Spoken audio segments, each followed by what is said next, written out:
we sure do jump straight into the action with the all-new episode of Jujutsu Kaisen Season 2. Who else is absolutely loving the friendship dynamic between Gojo and Geto during their early years as they stumble their way through this mission that they're on? It's been a pleasure to see them take up the responsibility of protecting Rico, all the while making sure to have some good time during it. The animation has noticeably leveled up in quality yet again from last week's incredible showcase. I really don't understand how Studio Mappa are even pulling off this level of quality. It is truly mind-blowing. So episode 2 covers material from the manga that I was very familiar with, and I've read this several times over the years, and to see it all adapted into anime form with this level of quality is absolutely surreal. This episode covers 3 chapters worth of manga material, with plenty of action, via the introduction of Mr. Baghead Curse User, and an old geezer who knows how to manipulate curses. So much happens within episode 2, and I cannot wait to deep dive into everything about this new installment of Jujutsu Kaisen Season 2. So the second episode of Season 2 adapts chapters 67 to 69 of the Hidden Inventory arc, and it is titled Hidden Inventory Part 2. We continue with our flashback 10 years into the past in 2006, as we follow the young Suguru Geto and Satoru Gojo as they have been tasked on an important mission to escort Rico Amanai, the Star Plasma vessel, to Master Tengen. During the last episode, the two of them were targeted by members of the Curse User Group Q, and additionally we had seen a representative from the Time Vessel Association hire an assassin, who of course is none other than Toji Fushiguro, who has been tasked to eliminate the Star Plasma vessel. The episode continues the trend from episode 1 with some all-new anime exclusive material which helps to flesh out what happens within the manga. I mean, we get this entire sequence at the beginning of the episode of Geto making some tea, and this is right before we learn that he had made quick work of his opponent, who ends up apologizing to him and pleads with him that he will withdraw from the mission, and he will even quit being a Curse user. Geto comedically ignores him, causing the Q soldier to get mad and state that they have Vaya on their side. This of course is the Q soldier who is currently fighting Gojo, as he is described to be the strongest soldier within the Q organization. But Gojo has just literally sent a funny selfie of him and a beaten Vaya on the ground beside him. Not too long after losing their strongest soldier, the Q organization ends up disbanding. The only problem now is the Time Vessel Association, who have hired the mysterious assassin Toji. We catch up with Toji, who is betting on some racing boats. He ends up being accompanied by the representative from the Time Vessel Association, who ends up asking about the job that he is being tasked with and how it's coming along. Toji is well aware that the Star Plasma vessel is being protected by a young member from the Gojo family, and he knows better than to carelessly walk into that situation. He states that he is going to use the money that he was given from the Time Vessel Association in order to hire Curse users to wear down Gojo, reassuring the representative that they will get a return on their money. Before leaving, he asks Toji how Megumi is doing, and yes, you have guessed right, Toji is in fact Megumi's father, but Toji asks who is that again, revealing that he doesn't really make any effort with his son. We then cut to Gojo and Geto carrying an unconscious Rico, who wakes up and immediately slaps Gojo across the face, as she thinks that they are her enemies. Geto reassures her that they are not the enemy, while Rico just makes fun of his hair. I really cannot get over how much I love Gojo and Geto's dynamic here. They pick up Rico, who is annoying them, and they jokingly stretch her for her disobedience. They are then interrupted by Rico's caretaker Kuroi, who tells them that the two of them are their allies. Geto explains that he has the power to manipulate cursed spirits that he has taken in, which explains the creature that Kuroi is sat on. Gojo asks Rico whether if she is upset about merging with Tengen, but she states that Master Tengen is her and she is Master Tengen, explaining how the merger won't be the end of her, because her heart and spirit will live on even after merging. Her fairly deep explanation is ignored by the two of them, who just end up joking about how she has no friends and it's going to be easy to get rid of her. Rico returns to school in the end as she says goodbye to her friends, and this is much to the disagreement of the others, since she is being targeted and it would be safer for her to just stay at Jujutsu High, but Master Tengen has ordered that she is allowed to do as she pleases before the merger. Geto explains that while she is optimistic about the whole thing, it doesn't change the fact that she is going to be stuck below Jujutsu High for the rest of her life with Master Tengen. She'll no longer be able to see her friends and family, as well as all of the things that she holds dear. Because of the dangerousness of the situation, Geto has set up several surveillance curse spirits around the area, but we learn that two of them have just been exorcised, as the three of them rush to action. It seems as though two curse users have appeared, and they reveal that Toji has put a $250,000 hit on Rico's head, and Rico after all isn't even a Jujutsu sorcerer, and she's fetching such a high amount of money. It's an enticing offer as we see two hitmen jump at the opportunity to earn this money by eliminating just a simple high school student. The anime does add some exclusive material here while Toji is speaking with the Time Vessel Association representative, as we see him eat some food as he talks about how Gojo and the others haven't returned to Jujutsu High yet, and it's a advantageous turn of events for him, because now some very skilled individuals will be coming after Rico now that they don't have to worry about her at Jujutsu High. The representative from the Time Vessel Association reminds Toji that the 250k that was paid to him was a service fee. If the Star Plasma vessel dies, then the money is gone. He may end up with nothing after this. He rightly says that they could have just offered up the bounty themselves. What was the point of even hiring Toji? But he explains that it's because they have Satoru Gojo on their side, explaining that he is the first person in several hundreds of years to wield both the Six Eyes and the Limitless Curse technique. So as long as he is with Rico, they will not be able to easily take her out. Toji's strategy is to use the bounty hunters to wear down Gojo and Geto over the course of the 39-hour time limit for the job. Cleverly, he has hired free labor in order to help him. Toji states that he too will head towards Rico's location because things are progressing way faster than he had anticipated. Gojo, Geto and Kurui have split up in order to look for Rico, with Geto heading towards the two intruders. He wonders if they are surviving members of Q, and he also wonders if it's hired help from the Time Vessel Association, because if this is the case, then things are going to get difficult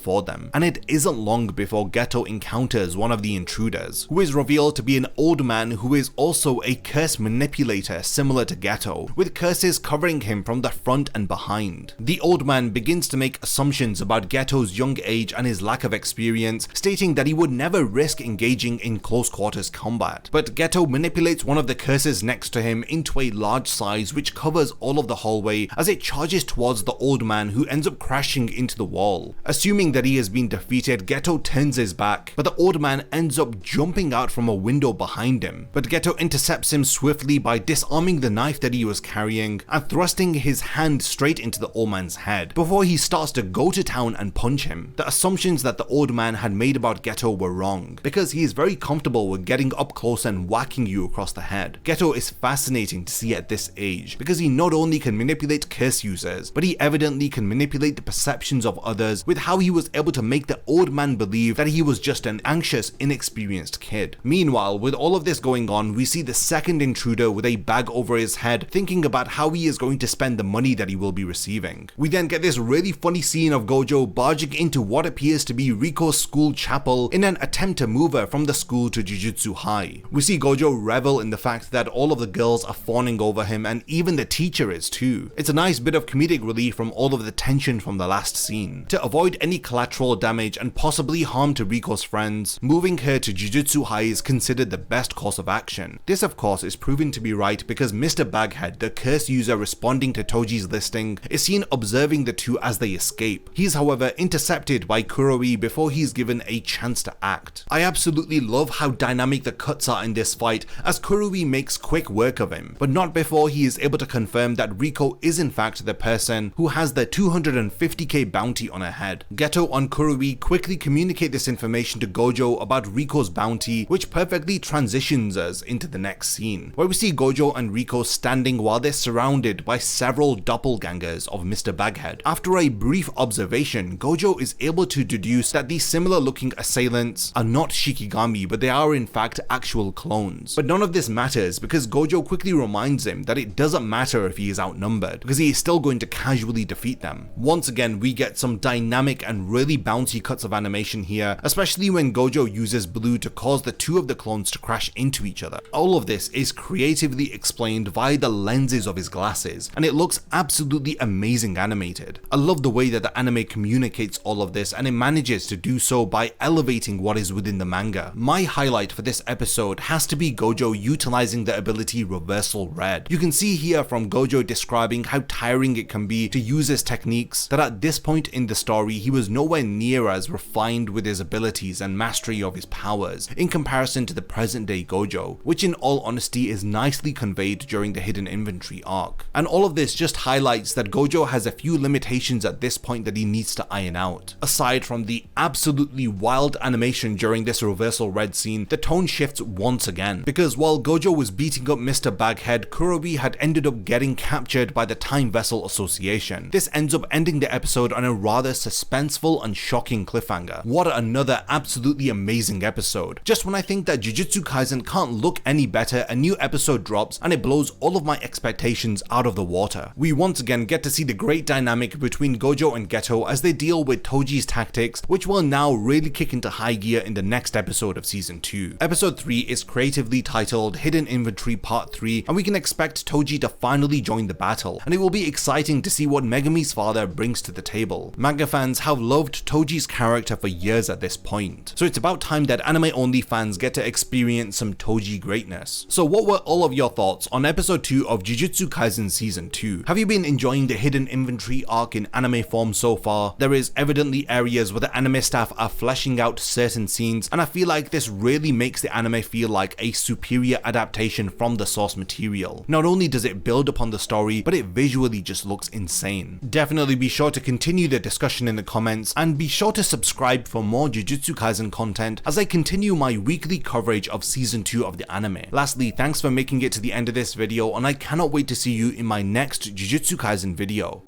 If you enjoy my content, then you can support my channel through Patreon for as little as $1 a month, or even through YouTube by becoming a channel member. You will gain access to exclusive channel perks and a Discord server which I frequently use. So become a member of my Zero Division and be the first to know about my upcoming videos. And once again, thank you for sticking around till the end of the video, and whatever you contribute will mean a lot to me.